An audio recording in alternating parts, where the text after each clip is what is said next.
Question చదివిన తర్వాత అయితే గివెన్ డేట్ అయితే నేను రాయడం అయితే జరిగింది. ఒకసారి చూడండి. ల్యాంప్ 1 అంటే 100 వాట్ 250 వోల్ట్స్ అయితే ఉంది. ల్యాంప్ 2 వచ్చి 100 వాట్స్ 200 వోల్ట్స్ అనమాట. అక్రాస్గా సప్లై వోల్టేజ్ వచ్చి 250 వోల్ట్స్ అనమాట. అండ్ దీన్ని బేస్ చేసుకుని అయితే సర్క్యూట్ డయాగ్రామ్ అయితే గీసాను. ఒకసారి అయితే చూడండి. ఇచ్చిన డేటా ప్రకారం నేనైతే సర్క్యూట్ డయాగ్రామ్ అయితే గీసాను. చూడండి, 2 ల్యాంప్స్ అయితే కనెక్ట్ చేశాను సీరియస్గా. అండ్ అక్రాస్ వోల్టేజ్ సోర్స్ అయితే ఇక్కడ కనెక్ట్ చేశాను. చూసారా, 250 వోల్ట్స్. అండ్ ల్యాంప్ 1 డీటెయిల్స్ అయితే ఇక్కడ ఉన్నాయి, ల్యాంప్ 2 డీటెయిల్స్ అయితే ఇక్కడ ఉన్నాయి, ఓవరాల్ వోల్టేజ్ అయితే ఇక్కడ ఉందన్నమాట. సో దీన్ని ఫైండ్ అవుట్ చేసుకొని ఫస్ట్ ఆఫ్ ఆల్ మనం ఏం కనుక్కోవాలంటే రెసిస్టెన్స్ అనేది అయితే ఫైండ్ అవుట్ చేయాలి. ఎలాగా? ఖచ్చితంగా ఒక ల్యాంప్లో కానీ ఎక్కడైనా కానీ కరెంట్ ఫ్లో అవుతుందంటే ఆడ ఖచ్చితంగా సర్టెన్ రెసిస్టెన్స్ అనేది ఖచ్చితంగా ఆడైతే అక్కర్ అవుతుంది. సో ఇదే విధంగా ఇక్కడ చూసి అదే లాజిక్ ప్రకారం ఇక్కడ చూసినట్లయితే ఈ ల్యాంప్లో పవర్ వెళ్ళేటప్పుడు ఖచ్చితంగా మనకు రెసిస్టెన్స్ అయితే ఉంటుంది. సో ఫస్ట్ ఆఫ్ ఆల్ మనం ఓవరాల్గా ఒక రెసిస్టెన్స్ అయితే ఫైండ్ అవుట్ చేయాలా. సో నెక్స్ట్ అయితే అదే చేస్తాను.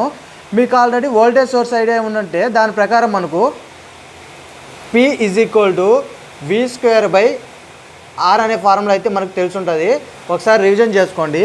దీని ప్రకారంగా మనం Rని ఫైండ్ అవుట్ చేయాలి కాబట్టి R = V²/P. సో ఈ విధంగా రాసుకొని మనం ఈ ఫార్ములా బేస్ చేసుకొని మనం రెసిస్టెన్స్ అయితే ఫైండ్ అవుట్ చేస్తాం అనమాట. చూసారా, నేను చెప్పిన ఫార్ములా అయితే ఇక్కడైతే రాసుకున్నాను. సో ఈ ఫార్ములా బేస్ చేసుకొని మనం ల్యాంప్ 1లో ఎంత రెసిస్టెన్స్ అయితే ఫ్లో అవుతుందో ఐడెంటిఫై చేస్తాం. అదేవిధంగా ల్యాంప్ 2లో కూడా ఎంత రెసిస్టెన్స్ అయితే వెళ్తుందో దాన్ని కూడా మనం అయితే ఫైండ్ అవుట్ చేస్తాం. సో ఇప్పుడు చూసినట్లయితే ఫార్ములా అయితే రాసాను చూడండి. Resistance of a first lamp R1 = V²/P.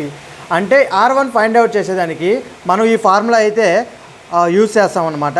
ఇప్పుడు చూసినట్లయితే R1 = V²/P. V² ఎక్కడ ఉంది? సో R1లో అయితే V² అంటే ఇదనమాట. సో = 250² P ఎంత? ఫస్ట్ ల్యాంప్ పవర్ ఎంత? 100 అనమాట. ఆ 100 అయితే ఇక్కడ సబ్స్టిట్యూట్ చేస్తాం అనమాట. సో ఇక్కడ సబ్స్టిట్యూట్ చేసినట్లయితే మనకు దాన్ని క్యాషియోలో సాల్వ్ చేసినట్లయితే మనకు 625 ohms అయితే రావడం అయితే జరుగుతుంది అనమాట. సో ఈ ల్యాంప్లో మనకు రెసిస్టెన్స్ ఎంత అనేది ఫ్లో అవుతుందంట? 625 ohms అయితే దాంట్లో అయితే పోతుందంట. సో ఇదే విధంగా సిమిలర్గా మనం ల్యాంప్ 2లో కూడా రెసిస్టెన్స్ అయితే ఫైండ్ అవుట్ చేస్తాం అనమాట. సో ఒకసారి జాగ్రత్తగా మీరు అబ్జర్వ్ చేసినట్టయితే resistance of second lamp R2 = V²/P2 అనమాట. అండ్ V² అనేది ఎంత యాడ్ వస్తుంది అంటే ల్యాంప్ 2లో ఇచ్చిన వోల్టేజు అండ్ P అంటే పవర్. ల్యాంప్ 2లో పవర్ ఎంత? 100 వాట్స్. సో దాన్ని అయితే నేను ఈ ఫార్ములా అయితే సబ్స్టిట్యూట్ చేసుకున్నాను. నాకు 400 వోల్ట్స్ అయితే రావడం అయితే జరిగింది. సో ఇక్కడ చూసినట్లయితే మనకు ల్యాంప్ 1లో ల్యాంప్ 2లో వాటి రెసిస్టెన్స్ అయితే మనం అయితే ఫైండ్ అవుట్ చేసాం. నెక్స్ట్ ఏం చేస్తాం?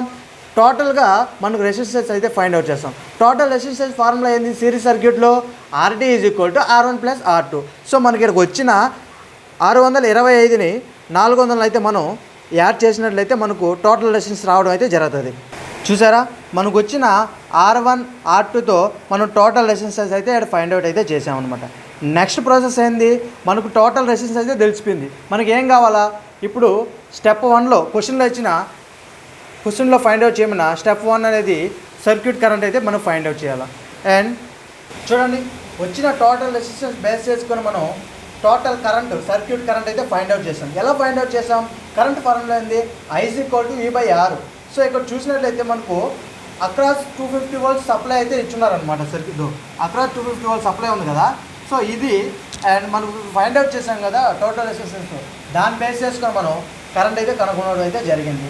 V/RT అంటే across voltage 250 total resistance RT, where across voltage ఎంత? 250 వోల్ట్ మన క్వశ్చన్లో ఇచ్చారు. అండ్ RT ఎంత మనం ఫైండ్ అవుట్ చేసాం కదా, దాన్ని పెట్టాం. సో ఆ రెండింటిని డివిజిబుల్ చేస్తే మనకు 0.24 amps అనేది రావడం అయితే జరిగిందనమాట. సో I1 అయితే ఫస్ట్ కరెంట్ అయితే కనుక్కున్నాం, సర్క్యూట్ కరెంట్ కనుక్కునేసాం. Next voltage across each lamp, ప్రతి ఒక్క ల్యాంప్ దగ్గర వోల్టేజ్ ఎంత అవుతుంది అనేది ఫైండ్ అవుట్ చేయమన్నాడు అనమాట. సో ఇప్పుడు చూసినట్లయితే మనకు సెకండ్ క్వశ్చన్ అయితే ఫైండ్ అవుట్ చేయడం వోల్టేజ్ అక్రాస్ ఈచ్ ల్యాంప్ కదా. So voltage across each lamp అనేది ఇక్కడ ఫార్ములా చూసినట్లయితే మనకు వోల్టేజ్ ఫార్ములా చూసినట్లయితే P = IR అవుతుంది. ఇక్కడ మనకు ల్యాంప్ 1 కూడా ఫైండ్ అవుట్ చేయాలి.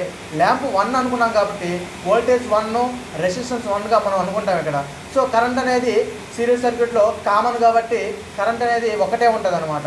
సో V1 = IR1 అయితే వేసుకున్నాం. I మనం ఫైండ్ అవుట్ చేసాం కదా, కరెంటు దాన్ని వేసుకుంటాం 0.222 యాంప్స్ 24 యాంప్స్ ఇంటూ R1 వచ్చి 625 మనం ఫైండ్ అవుట్ చేసాం కదా R1 దాని అయితే వేసుకుంటాం. సో దాన్ని సబ్స్టిట్యూట్ చేసినట్లయితే మనకు 152.4 వోల్ట్స్ అయితే రావడం అయితే జరిగింది. ల్యాంప్ 1లో 152.4 వోల్ట్స్ అనేది సప్లై అయితే దాంట్లో పోతుందంట. నెక్స్ట్ మనం ఏం చేయాలా, ల్యాంప్ 2లో మనం ఫైండ్ అవుట్ చేయాలి. ల్యాంప్ 1 మనం అనుకున్నాం, ల్యాంప్ 2లో ఎంత వోల్టేజ్ అయితే అవుతుంది అనేది మనం ఇప్పుడు ఫైండ్ అవుట్ చేయాలా. సేమ్ సిమిలర్గా ఉంటుంది, కాకపోతే ఇది ల్యాంప్ 2 కాబట్టి ల్యాంప్ 2 అని పెట్టుకొని V2 I ఇంటూ R2 అయితే వేసుకుంటాం అనమాట. మనకు తెలుసు I ఎంత 0.244 ఇంటూ R2 ఎంత 400 వోల్ట్స్ అయితే రావడం అయితే జరిగింది. సో దీన్ని మల్టిప్లికేషన్ చేసినట్లయితే మనము ఎంత వస్తుంది 97.6 వోల్ట్స్ రావడం అయితే జరుగుతుంది అనమాట. సో ఇక్కడ చూసినట్లయితే మనకు V1 వోల్టేజ్ వచ్చింది, V2 వోల్టేజ్ వచ్చేసింది. మనకిచ్చిన మనం కనుక్కోమన్న దాంట్లో ఫస్ట్ కరెంట్ అయితే మనం కనుక్కున్నాము, అండ్ సెకండ్ వన్ వచ్చి వోల్టేజ్ అక్కడ ఈచ్ ల్యాంప్ అన్నాడు, దాన్ని కూడా మనం అయితే ఫైండ్ అవుట్ చేసినాం. సో ఇక్కడ ప్రాబ్లం అయితే ఎండ్ అవుతుంది అనమాట. ఓకేనా, ఈ వీడియో మీకు నచ్చినట్లయితే లైక్ చేయండి, షేర్ చేసి సబ్స్క్రైబ్ చేయండి. మీకు కానీ అర్థం కాకపోతే ప్లీజ్ ఒక్కసారి బ్యాక్కి వెళ్ళి మళ్ళీ అయితే చూడండి. ఓకేనా, ఈజీగా అర్థమైపోద్ది. చాలా ఇంపార్టెంట్ ప్రాబ్లం అనమాట. 10 మార్క్స్కు 5 మార్క్స్ రావడం అయితే జరుగుతుంది. So bye bye.